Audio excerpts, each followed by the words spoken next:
Welcome to Coffee Break with Rachel V. Hill, presented by Superbook Sports. Taking a daily look at the biggest stories in Denver sports and interacting live with you, the Coffee Break fam. So sit back, relax, grab a cup of joe, and enjoy your coffee break. Here's your host, Rachel V. Hill.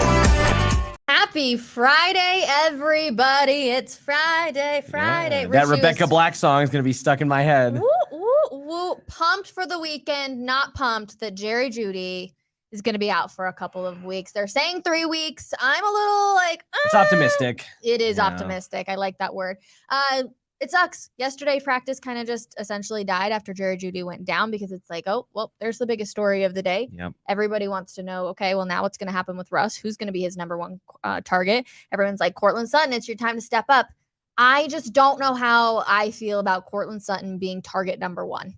And I think a lot of people don't like that answer. Yeah, I mean, listen, we were having serious conversations about, like, do they need to trade Cortland Sutton in the offseason, even if it's for a middle to late round pick, and just move on from that because he's not performing up to all of that. But he's looked better, and the Jeudy injury, kind of deflated what otherwise was an encouraging looking practice, up to that point. And yeah, even if you want to say Cortland Sutton's your number one option, like, you need more than one. You got to play at least two on the field. Yes, indeed. This looks live. Maybe it is live. Happy Friday, everybody. Thanks for hanging out with us in the comments. Make sure you let us know if you want the Broncos to go for another wide receiver or stick with what they have and trust that Jeudy will get back to it. Jeudy is just an average wide receiver. Losing him doesn't change much. Kind of a bold statement there, Jason. My goodness. Yeah, listen, Jason. One, I'm kind of with you, but I think you're taking it too far. I think that Jerry Jeudy has performed at the level of an average NFL wide receiver. And when you factor in thus far, and then when you factor in the context of he was drafted in the middle to high first round, he was heralded as the most talented, greatest wide receiver in the greatest collective wide receiver class of all time at that time.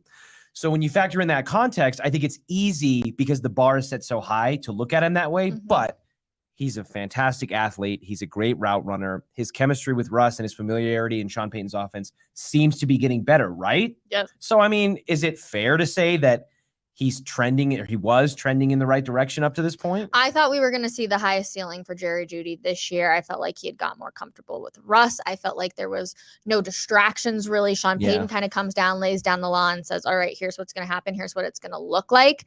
But now it's kind of like once you have one injury during the football season, it's almost impossible to get healthy. So if you're already going through one injury at the beginning of the season, you're not going to be able to get healthy until the end of the season, no matter what. Yeah. Now I will say that it doesn't feel at this point like Jerry Jeudy is super concerned. Did you see what he tweeted out? Puts out yesterday? A laughing, crying face. Nobody embraces cryptic tweet season like Jerry Jeudy. He is a master, and we are lucky to be in his presence when it comes to tweets that have completely ambiguous presence, no understanding or the meaning or whatever. So a laughing face to me, if I'm putting my tinfoil hat on, would say he's laughing at all of the talking heads like us who are saying, oh, this is going to be a big deal. Like, they need to go bring in Julio Jones or Hollywood Higgins or, whatever. He's laughing at that. That's what I would take from it. Which is kind of a bold strategy.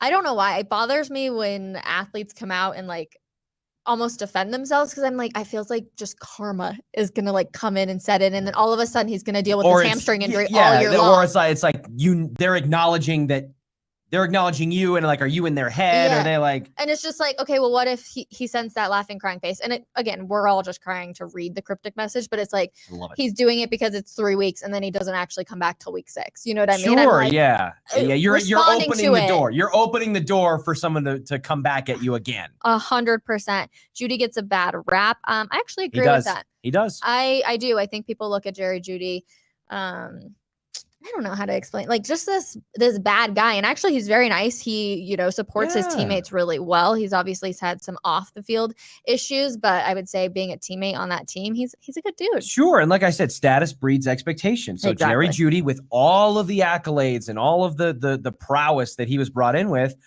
that leads to expectations. And when expectations aren't met, that's what happens. Fair, unfair, that's part of life. And it's definitely part of the NFL where all of that is like microwaved.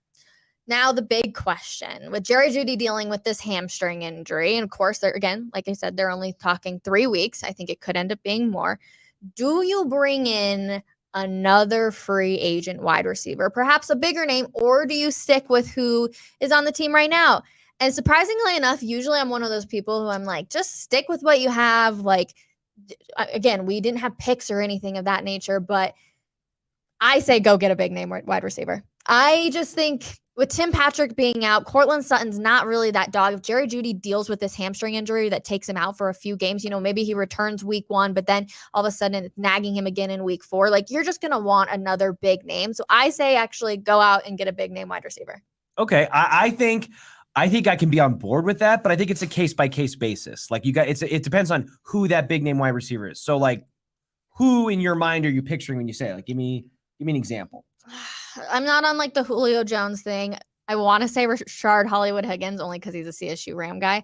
Stay loyal. Gosh, I just don't know. I feel like there's a couple, but again, it's like you're not going to pay him a lot. Right. So when you say like go get a big name receiver, it's like you want the biggest name that's cheap and currently available. Like, those are some serious qualifiers. Yes. Now, a name like I'm with you. I'm not in on Julio Jones, Hollywood Higgins. Okay. Only because he's a Ram. I don't think that's a difference maker. T.Y. Hilton, yes or no? I think he's a little washed. Yep. I'm not high on T.Y. Hilton like I have been in previous years, because I watched T.Y. Hilton make some plays with Indianapolis. But that was also what? A long time ago. 8 long years enough ago. ago that it's like, you could sell me on maybe like a Jarvis Landry. And we're gonna get to that name here in a second too. But other than Sammy Watkins. No, he hasn't been. I mean, he didn't look impressive, with Patrick Mahomes. He didn't look all that impressive with Patrick Mahomes throwing the ball for most of the season. So I would say you could maybe convince me on a name or two, but for the most part, I do think you have to try to roll the dice with what you've got. Marvin Mims. Hey, I know he's had a slow start, but like time to step up a little bit further. Little Jordan Humphrey, Marquez Callaway. Do you realize the names you're reading off and you're asking them to come in and be wide receiver number 2? It's what you're going to have to do, because even if you bring in another name, it might look better on the depth chart, but it doesn't necessarily mean it's going to translate to like better play on the field. So you can't ignore it. You have to consider bringing somebody in, because if you're George Payton and Sean Payton, like that's your job to explore all options. But I don't know that there's a name out there that it's just like this guy will be the savior. He will make sure that we don't miss a beat if Jerry Jeudy takes longer than expected or anything further. The only reason too that I may, like, if I'm going to play devil's advocate with myself a little bit of why you shouldn't, is because it's not like the Broncos are going to win the Super Bowl this year. They're going to be lucky if they even make the playoffs. So it's like this season, despite it not even starting yet, and again, there's only one winner, everybody, and that's whoever wins the Super Bowl. The rest are losers. I always look at it that way. But it's like the season's kind of already over before it started, which is crazy to say. And again, crazier things have happened. The Broncos could come out and somehow make the playoffs, and who knows? Russell Wilson looks fantastic. Don't get my hopes up again. That's my point too. We've seen what the offensive line is looking like, but I'm just like, all right, well, if I'm going to play devil's advocate with myself, don't waste any of your money. Save it for years that are actually going to matter. Yeah, I mean, like that's true to a degree, but I do think that when you're setting the bar as like winning the Super Bowl, the Broncos feel like they are way back on the I mean, that's the only thing that matters, though. In order to, it does, but I think that's the only thing that matters in the macro view. But I think in the micro view, there's a lot to play for this season. Inside of that, Russell Wilson could be playing for his Broncos future and maybe his major NFL future as a starter based on this season. There are guys on the team this year that are playing into contract years that are, you know what I mean? So there's a lot going on there, even if they can't win the Super Bowl, which feels again. But that's a personal thing compared to an organizational thing overall. Would you consider breaking the streak of losing seasons and helping end the worst stretch of NFL football for a Super Bowl champion team as an organizational goal? There's one goal. That's win a Super Bowl. The rest of it doesn't matter. You got to crawl before you can walk. There's little small things that come in, yes, here and there. But if you ask every single one of those players, what are they playing for? To beat the Raiders? To beat the Chiefs?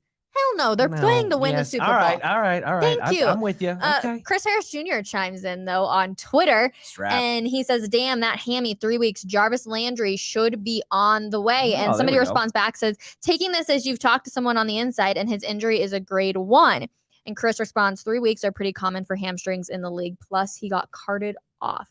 So because he got carted off, are we seeing a little bit more of like it could be a longer thing?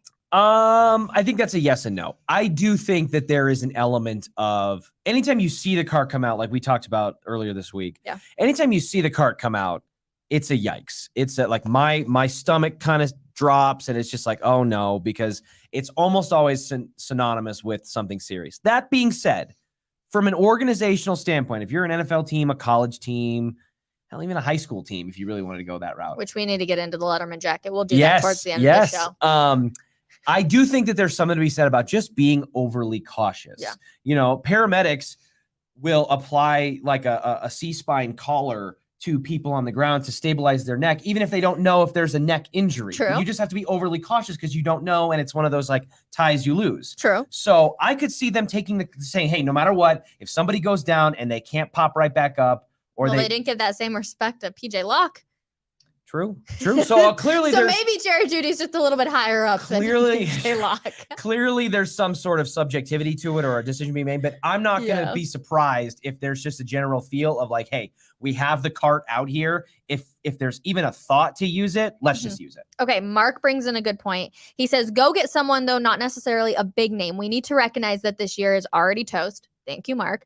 Based on how the team has performed plus injuries. Don't spend all the money when you know they're going to have all the rust dead cap next year. Oh. Yeah, listen, I think you're not when you're talking about spending all the money, like you're not bringing in a tier 1, tier 2 level wide receiver. No. You're looking at bringing in a body, an aging veteran, whatever it is. A budget name. Yeah. That sounds a little bad. Heard on the morning show that the Broncos don't need to go shopping for another wide receiver because Mims is primed to go. Well, interesting. I know the conversation that they're talking about. Mike Evans wrote a column at denversports.com. You can check it out there. He calls it a column. It's probably more like a blog. But he made that argument and said, hey, there's no reason to rush to the grocery store to pick up, a wide receiver because we've got the heir apparent in-house. And his argument was that, hey, they moved up to draft Marvin Mims. Yeah. They moved up and spent capital to do that when they were already light on it. So they and Sean Payton has shown during his coaching tenure that when he identifies the talent that he likes, he will move to go get it. And he did that with Mims. And so Mims was going to make the team. He was going to have some form of impact. So Mike's rational argument is that, hey, his slice of the pie just needs to be a little bit bigger. He's got more responsibilities and all that. That's great. Now, Mims has had a slow start to camp, has he not? He's had a very slow start to camp. He got injured, I believe, in like the rookie minicamp, OTAs phase. So that held him out. Then there was like another nick up that held him during training camp. So he may not be 100% ready to just take on an additional role out of the gates, but he's got to try now. My thing here is Mims didn't get drafted in the first round. I'm not saying a rookie can't absolutely shine and be fantastic, but the odds are kind of against you. If he was a first round wide receiver draft pick, I'd be like, all right, cool. He's not. He's also dealing with an injury. Again, we're talking about the injury bug that is biting the Broncos yet again at the wide receiver position. Like, these injuries don't just go away. That's just the hard reality of the NFL. It's week after week. They deal with them, but that doesn't mean they go away. Yeah, no, there's no doubt. And I think that, it's interesting because, you say he wasn't drafted in the first round, and that's true. I mean, that's where the premier talent tends to go, at least in every That's every where draft it's like, oh, okay, that guy's going to get, possibly 10 looks a game or whatever. Once upon a time, Cortland Sutton was drafted in the second round, and that was a guy that we said was going to be just this 50-50 ball monster, and he was going to be, vacuuming in the targets. You can look at Deontay Johnson, Chase Claypool. Wait, let's Mike go back does to that. Cortland Sutton real quick. How's that worked out? Well, listen. That's a tricky argument, Rachel. Okay. Is it though? Because I think when you look at what some of the numbers that Cortland Sutton put up, including a 1,000-yard season with some of the quarterbacks that this Broncos team has cycled through, during his tenure here. I think you can make an argument that for a second round pick who's dealt with all the quarterback insecurity and some of these injuries and things like that, who has a skill set that's heavily reliant on athleticism and his size, I don't know that you could say Cortland Sutton has been like this disappointment. I mean, he had over 1,000-yard season with like Jeff Driscoll, Drew Lock, and Joe Flacco. Because there was no other options. I got it, but listen, it's not like he had, Tom Brady throwing to him or Aaron Rodgers or Patrick Mahomes. I feel like Cortland Sutton was dealt a little bit of a rough hand because of how dysfunctional things have been here in Denver, from a roster standpoint and an organizational standpoint. And I think that we'll see him look a little bit more similar to how he did early in his career this year. I hope you're right, because the Broncos right now have very limited other options. So I don't know. I'm not riding high on the Cortland Sutton train. Again, like the last 2 years, I thought Tim Patrick was going to be wide receiver number 1 last year. Obviously, he got hurt. That was a huge bummer. I thought Jerry Jeudy was going to be wide receiver number 1 this year. Obviously, he's dealing with the hamstring injury. Supposed to be back, but of course, you never know. So it is what it is. Sports Illustrated has put out their record for what they believe every single team in the NFL will look like. And the Broncos, can you take a guess what they have them coming in at?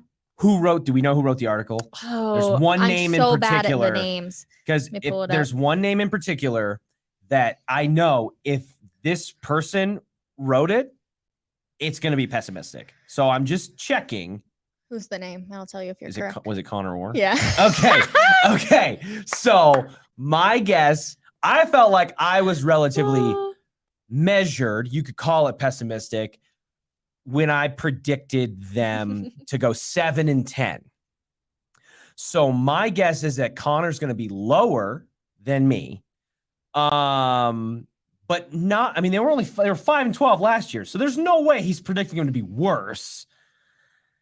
Maybe. Okay. He's not going to predict them to be worse. I think with the additions of Sean Payton and the moves that they've made, that's enough to say they're not going to go 5-12 again, which would be a nightmare. Give me 6-11. 6-11 it is, baby. Denver didn't look great this preseason. I think Sean Payton always assumed this team would struggle. It is the only reason I think a calculated person might get out ahead of a bad campaign and blame the entire thing preemptively on someone who isn't there. Of course, referring to Hackett right there. The Broncos are thin at all weapon spots, thin at pass rusher, and I think still lacking in upfront run support. If not for its fantastic secondary, I'd worry more about how Denver will keep pace in the division. Wow, Connor Orr coming in. We'll talk about the games here in a second. How about that little brief right there, kind of throw in some shade at Sean Payton? Well, listen, Sean Payton invites that kind of thing on himself. He is the confident man's confident. He believes in himself to the degree that he is willing to step out on limbs and ledges and maybe kind of put his foot in his mouth at times because he's confident in himself to be able to back it up. And that's just how he operates. It is something that we see, I feel like, with athletes and coaches and just people in general who operate at the highest level of what they do. I mean, Tom Brady was built different. Yeah. Bill Belichick is built different. These guys, Michael Jordan, LeBron James, not that saying that Sean Payton is the GOAT, like some of those, but it's just a trait that they have. So I think that I'm not surprised to see that happen because Sean Payton invited that on himself. That was the USA Today interview. That was some of the comments and the things that he made in his introductory presser. So listen, he knows what he knows what he's got to do to make all that go away is just back it up. Put your money where your mouth is. And then everyone will be like, hey, you proved it. I think Sean Payton right now is kind of biting his tongue being like, oh crap, what did I get myself into? There's a lot of weak spots on this Denver Broncos team. There are definitely some good things. I don't want to be just like the negative Nancy, but there are also lots of struggling parts. Real quick, Ryan says, 9-8 most likely. I like the positive winning series. Are you kidding? I would love that. Yep. 6-11 from Paul. 17-0. Wilson breaks all of Manning's single season records. Let's go. Woo! Wouldn't that be something? I'm going 6-11 too. Okay. One that really surprised me though, going back. Haters, Broncos haters. Rachel Vigil, Connor Orr. I'm just saying they look really rough. I'm worried about Russ running around a lot. I'm worried about him not getting hurt. Are you kidding? He's grease lightning out there. He's a lean, mean fighting machine. He can only be grease lightning for so long. The one that came as a surprise, they have the Broncos winning against Las Vegas week 1. Washington week 2 comes as a loss for the Broncos. I think Washington is kind of like the Broncos, where all of a sudden they get this new owner in and they're like, we're like, you're our savior. Everything's going to be fine. Broncos country did that with Russell Wilson last year. They were like, everything's going to be great. They're bringing him in. Everybody did it with Sean Payton again this year. I think that's the same thing with Washington. I actually do think it'll be a closer game than maybe a lot are expecting, but I think the Broncos will walk away with a win against the Commanders. I would say that it's reasonable to assume that. I do think that it's fair to speculate that an organization who has had such a dark cloud over their head for so many years with all of the Dan Snyder stuff and just kind of being mired through the mud. I do think there's something to be said about a weight being lifted off your chest, 100%. off your shoulders and all that. And there's rejuvenation, there's energy within the fan base, within the organization and all that. That's true. All that being said, that all factors into it. It's going to come down to if Sam Howell can outduel Russell Wilson, or if Sam Howell can find a way to stifle this Broncos secondary, which even Connor Orr admits is the brining spot on the team. So if Sam Howell comes out there and starts ripping it, then you know what? Maybe the Broncos lose a shootout. Are you riding high on the Sam Howell? I'm asking this to everybody in the comments too. Are you all riding high on Sam Howell? No. Me either. Nope. So what are we all talking about here? But to be fair, I guess I wouldn't say that I've watched him like extremely closely. I remember seeing bits and pieces last year. I've seen some tidbits and some snippets coming out of training camp and all that. So I totally reserve the right to be surprised and called out as wrong in hindsight. But I mean, if you had to pick right now, would you rather have Sam Howell or Russell Wilson for this season? I'm going to take Russ, as shaky as it's been. Oh, I agree. I think just the experience in the NFL always plays a little bit of a part. You got to give a little bit to Russ there. I think the Commanders are going to be trouble. Don't overlook them. Not overlooking. So we'll see. Lots of other people are doing their records: 8-10, 9-7. 8-10. That's too many games. Yeah. 8 and 9-7 is too few. Yeah. 8-10, 9 Will you let us know, Dom, what you're talking about in the comments there? 4-13. My goodness, that would be drastic. Well, as a glass half full kind of person, definitely not the cynical person that I am. I would say that you could make an argument being 4-13 would be better than 7-10, 8-9. If you're going to be in the NFL, if you want to make change, be really good or be really bad. The Broncos have existed in the middle for about as long as any team I can think of in recent memory. And so, you could make the argument, hey, 4-13, let's go get Drake May. Let's move up for Caleb Williams. Really quick. You know how I said all that matters is the Super Bowl? Yeah. Apparently I'm wrong. Just beat the Chiefs once. I don't even care. That's honestly a fascinating concept. Like, okay, if you we play these hypotheticals around the station all the time. If you could beat the Chiefs, if you could end the streak and sweep the Chiefs or beat the Chiefs, but you knew that they were going to go, 6-11, but one of those wins was going to be against the Chiefs, or if you were going to be 10-7, maybe like a wild card kind of shot, and you were going to have a chance to make a run, but you were going to get swept by the Chiefs. You're going to get swept by the Chiefs and make the playoffs as a wild card team and have a chance to make a run, not even guaranteed to go anywhere in the playoffs. I would rather that than beat the Chiefs and be a terrible team. I don't disagree with you, but again, you're talking about a stretch of dominance from one divisional rival over the other that is like comical at this point, and it's hard to. Frank Clark even said it's hard to call it a rivalry. It is hard, but you have to also remember, for a lot of these players, they haven't been here for every single game that they've lost, so they don't. Give me being swept by the Chiefs and even a loss in the divisional round of the playoffs over being, I'll deem it a success. Over being middle of the pack, but upsetting the Chiefs on a short week and you do nothing with it. Yep, I'm with you right there. It's going to be a special night when the Nuggets head out to the Lakers in Los Angeles. If you did not see, they are going to be doing a Kobe statue right outside of Staples Center, Crypto.com Arena. Really cool. Like Yeah. super. I loved that they, did it on 8/24. Mamba Day.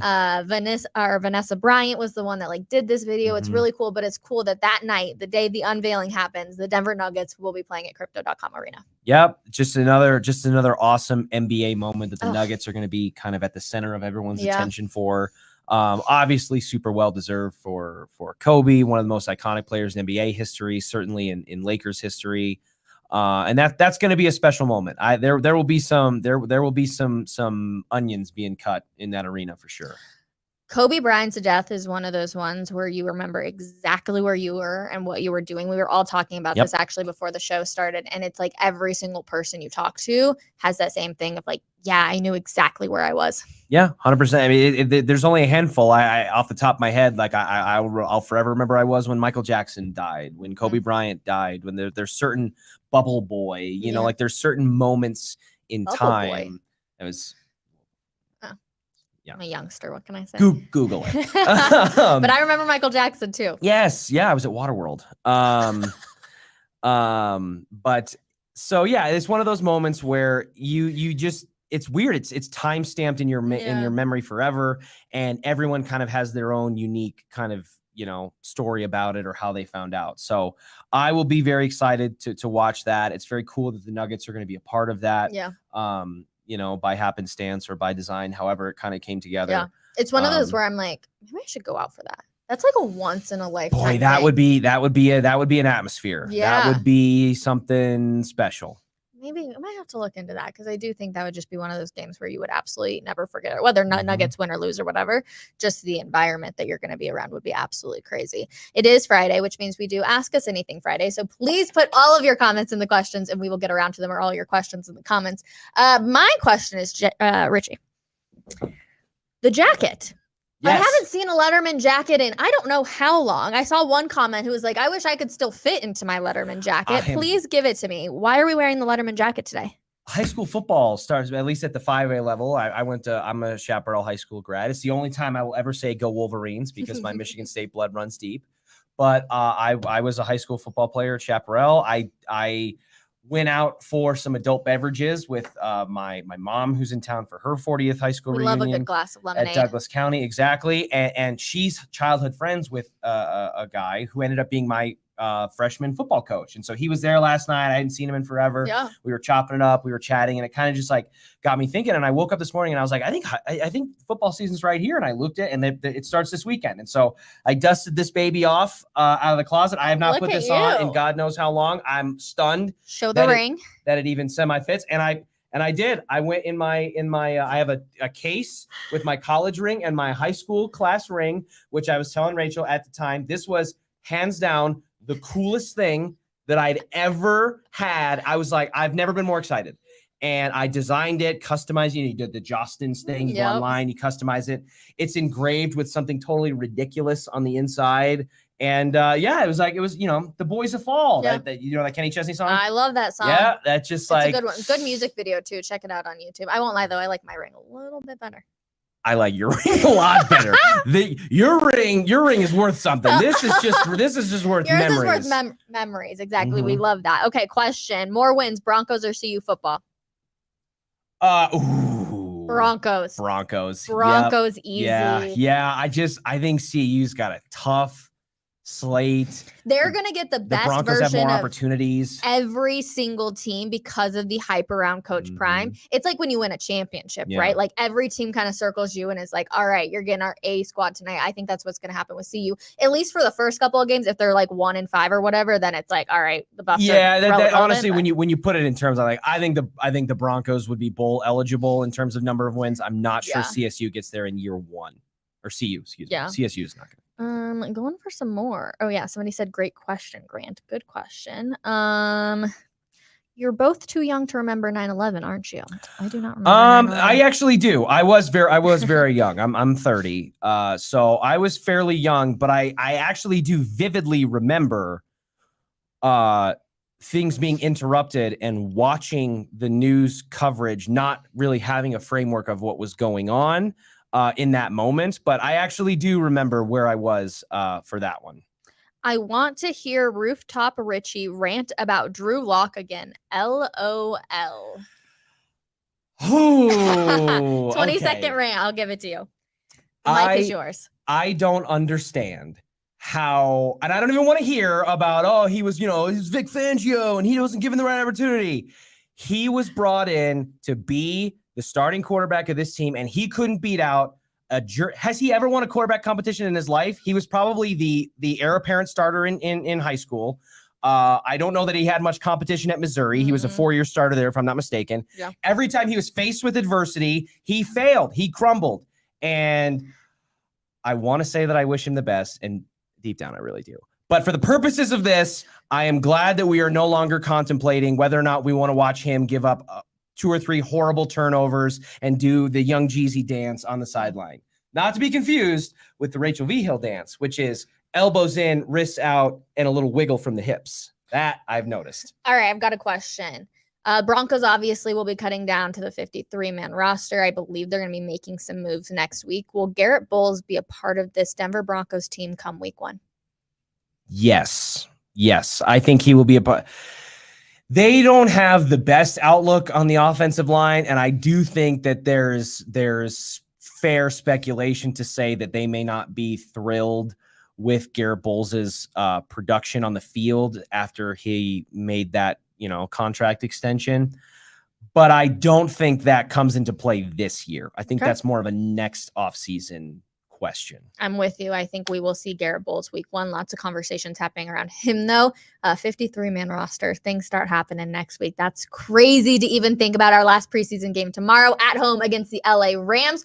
Richie for sure will be down there. Yes. It's going to be a fun old time down there. Broncos. I hope anybody that's going to the game, make sure you bring like a poncho because I'm pretty sure it's going to rain. And otherwise, we'll be back 10:30 Monday morning for another episode of Live Coffee Break. Don't worry, we're back with you guys live every single weekday. We will see you guys then. Bye, everybody. Have a wonderful weekend.